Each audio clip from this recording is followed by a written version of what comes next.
আয়াত ৯৬।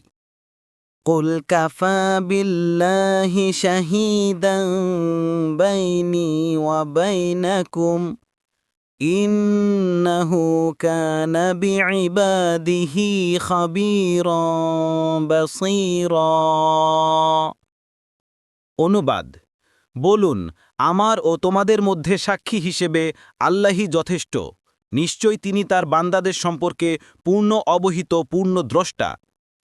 তাফসির ১ নং ফুটনোটের বিবরণ।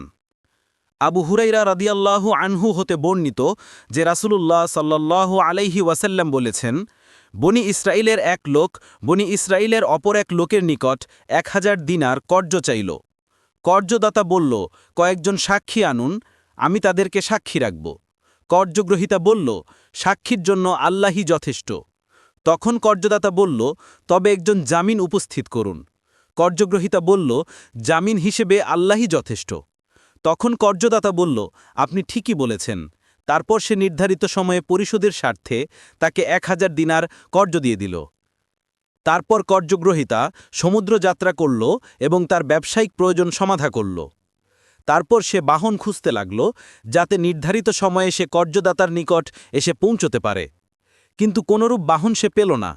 অগত্যা সে একটি টুকরা কাঠ নিয়ে তা ছিদ্র করে কর্জদাতার নামে একখানা চিঠি ও ১০০০ স্বর্ণমুদ্রা তার মধ্যে পুরে ছিদ্রটি বন্ধ করে দিল। তারপর ওই কাঠখণ্ডটা নিয়ে সমুদ্র তীরে গিয়ে বলল, হে আল্লাহ, তুমি তো জানো আমি অমুকের কাছে ১০০০ স্বর্ণমুদ্রা কর্জ চেয়েছিলাম, সে আমার কাছে জামিন চেয়েছিল। আমি বলেছিলাম, জামিন হিসেবে আল্লাহই যথেষ্ট। এতে সে রাজি হয়ে যায়। সে আমার কাছে সাক্ষী চেয়েছিল। আমি বলেছিলাম, সাক্ষী হিসেবে আল্লাহই যথেষ্ট। এতে সে রাজি হয়ে যায়।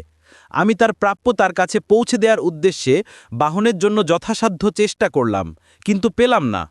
আমি ওই ১০০০ স্বর্ণমুদ্রা আপনার নিকট আমানত রাখলাম। এই বলে সে কাঠখণ্ডটি সমুদ্রে নিক্ষেপ করল।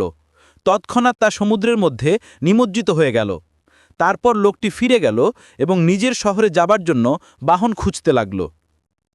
ওদিকে কর্জদাতা নির্ধারিত দিনে এ আশায় সমুদ্র তীরে গেল যে হয়তোবা দেনাদার তার পাওনা নিয়ে এসে পড়েছে। ঘটনাক্রমে ওই কাঠখণ্ডটি তার নজরে পড়ল, যার ভিতরে স্বর্ণমুদ্রা ছিল। সে তা পরিবারের জ্বালানির জন্য বাড়ি নিয়ে গেল। যখন কাঠের টুকরাটি চিরল, তখন সে স্বর্ণমুদ্রা ও চিঠি সে পেয়ে গেল। কিছুকাল পর দেনাদার লোকটি ১০০০ স্বর্ণমুদ্রা নিয়ে পাওনাদারের নিকট হাজির হল এবং বলল, আল্লাহর কসম, আমি আপনার মাল যথাসময়ে পৌঁছে দেওয়ার উদ্দেশ্যে বাহনের খোঁজে সর্বদা চেষ্টিত ছিলাম। কিন্তু যে জাহাজটিতে করে আমি এখন এসেছি, এটির আগে আর কোনো জাহাজই আমি পাইনি। কর্জদাতা বলল, আপনি কি আমার কাছে কিছু পাঠিয়েছিলেন? দেনাদার বলল, আমি তো আপনাকে বললামই যে এর আগে আর কোনো জাহাজই আমি পাইনি। কর্জদাতা বলল, আপনি কাঠের টুকরোর ভেতরে করে যা পাঠিয়েছিলেন তা আল্লাহ আপনার হয়ে আমাকে আদায় করে দিয়েছেন। তখন সে ১০০০ স্বর্ণমুদ্রা নিয়ে প্রশান্ত চিত্তে ফিরে চলে আসল। বুখারী ২২৯১।